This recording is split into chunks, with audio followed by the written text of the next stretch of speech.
Hi, today I'm going to change the electric motor in this nice electric gate.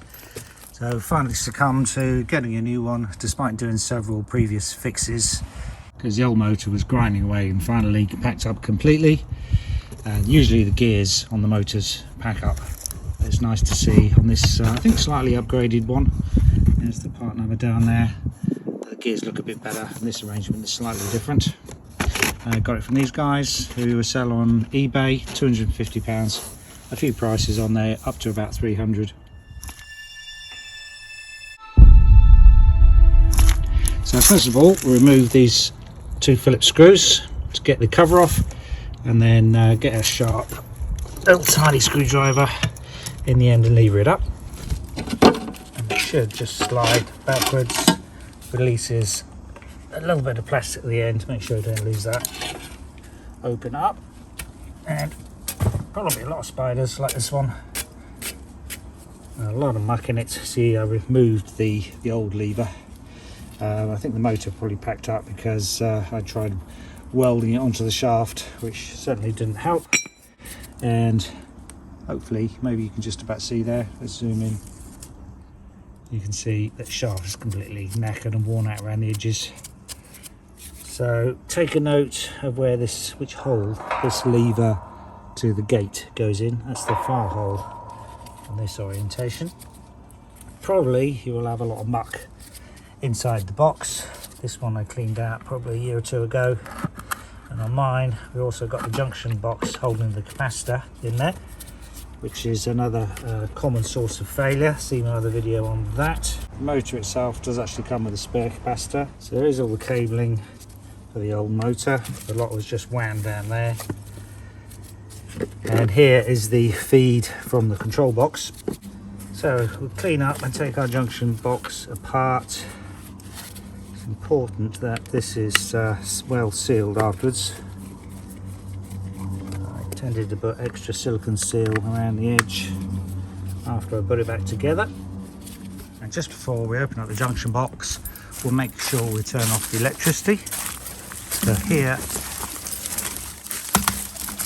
here's our junction box. Open up the door and preferably go to your fuse box and identify the circuit that supplies this. Disconnect the power, turn off the circuit breaker.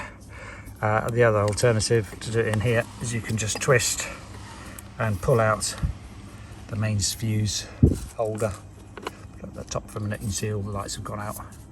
That isolates the live supply from the box, and then we're safe to open up the box. This one actually was full of water, which of course doesn't do the electrics any good, so I'll change this whole terminal block later.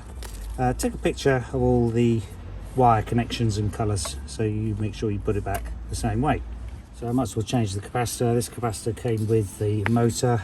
Don't think there's anything wrong with this one, so we'll just keep that as a spare. So that gives us access to the electrics. And then to get access to the bolts, there's or the nuts, there's 4 nuts in each corner. Probably need to get a bit of muck out of the way, and we just need to get a 17mm socket on those to undo them. And then, even though it's heavy, it should just lift out.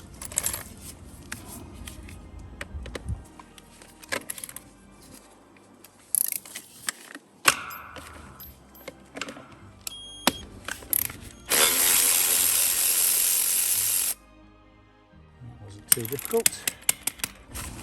With the other 3.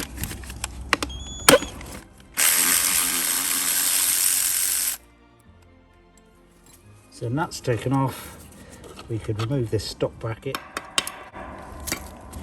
retain these washers, and the motor will just lift out then. It's a little bit heavy, so quite tricky to get hold of it. Does actually come up.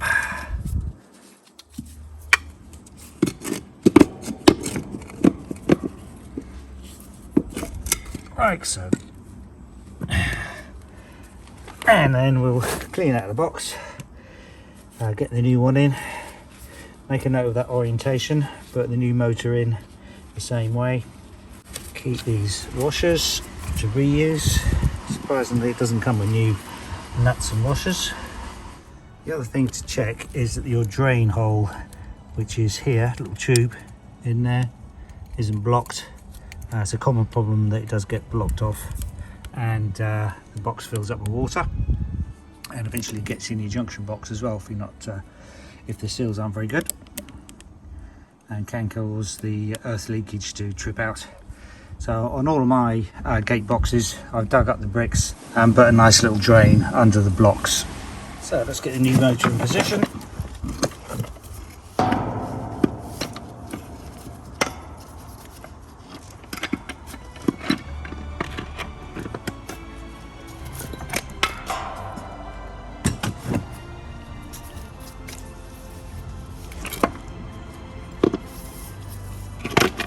That fits exactly.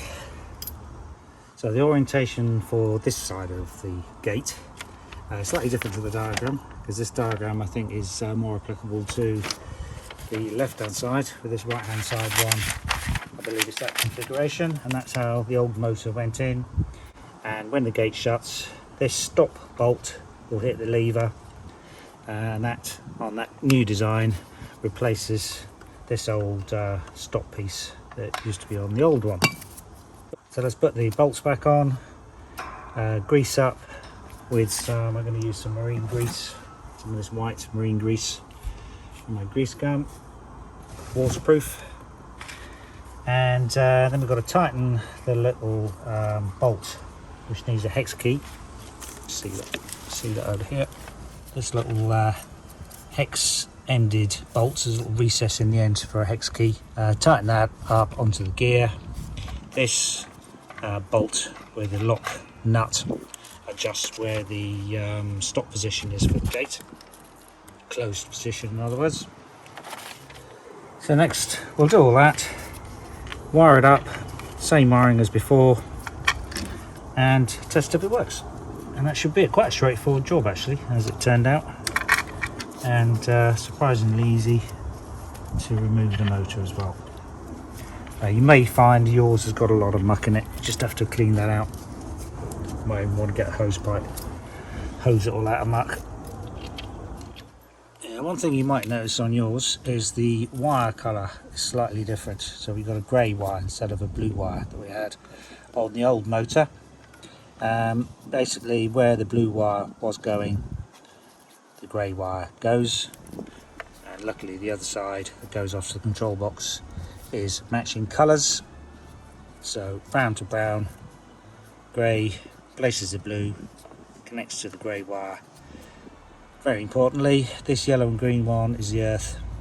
So basically black is the open phase, brown is the closed phase of the supply, and grey is the common, and the capacitor goes between the two open or closed connections, so it supplies an out of phase supply to the other coil.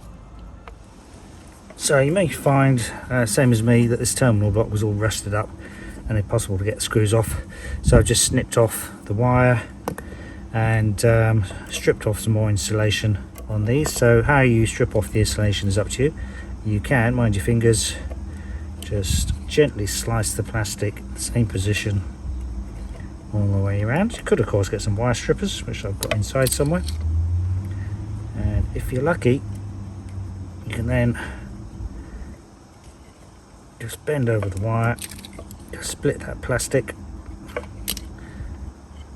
open up a little gap, get your fingernail in, push it off, twist the end, and again, because of age, you might find that it's a bit dull, so get a blade of metal, something sharp, give it a little scratch until you see some nice shiny copper.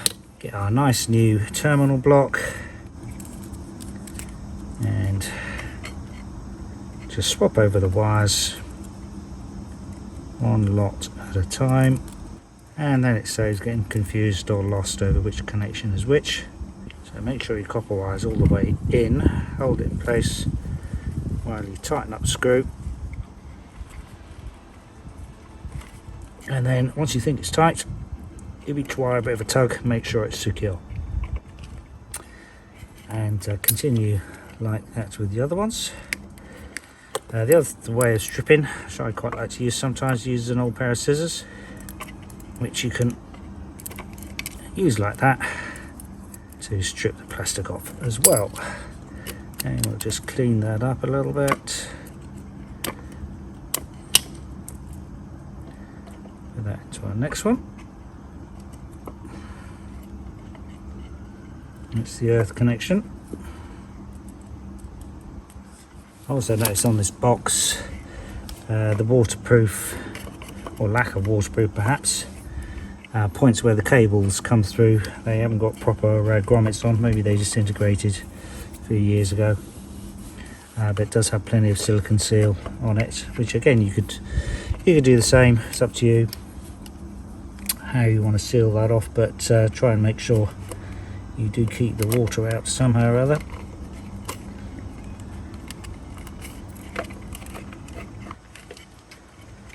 Right. Here's our new motor connection in. At the same time as you're doing these ones, we'll connect to the motor as well. And so on until we connect them all up. So that's all the main wiring done, and just what I thought, what I'm going to do is actually remove the capacitor from the box and instead put it into the control box, and I'll swap over to the new type capacitor as well. That has the advantage that if the box does leak, then there's no risk of damaging the capacitor. And so it was between the brown and the black wire, and we'll just put it between the same wires in the control box.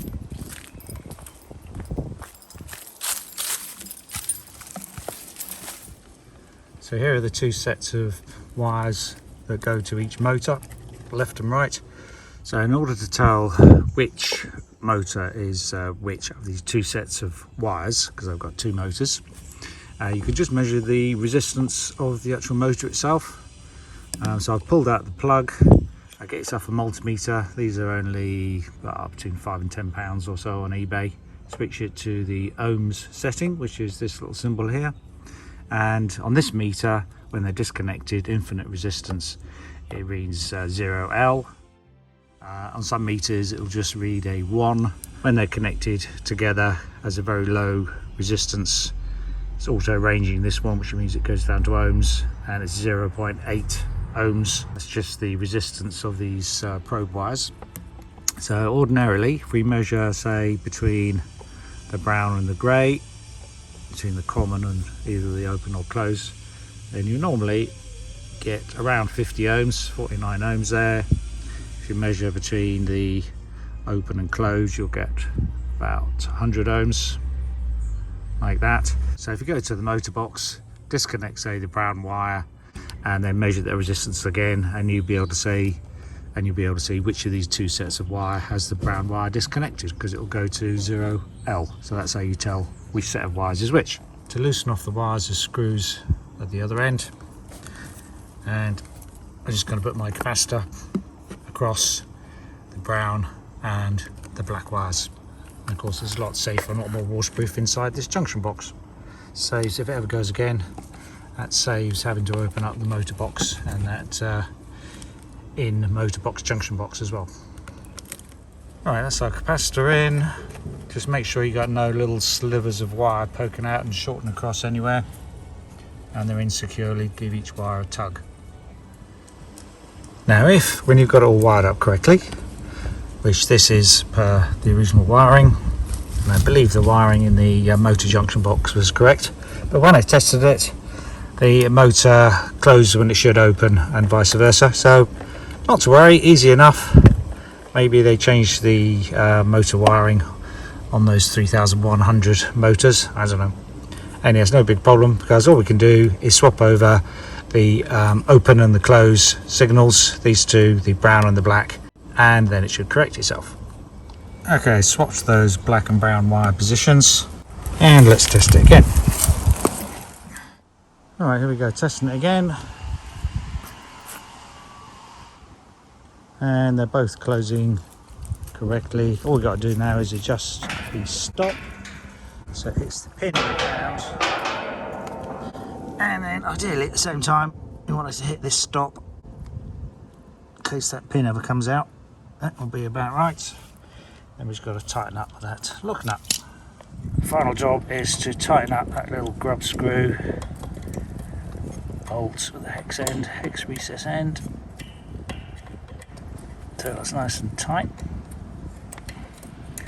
So I've adjusted and tightened up the lock nut at the end to get access to this little grub screw bolt. You have to have the gate closed, at least for my setup. And once you've got it nice and tight, you can tighten down that lock nut on the end. And notice I've also greased up the nipple that's on the end of the joint with the gate. Plenty of grease on the plate joint as well.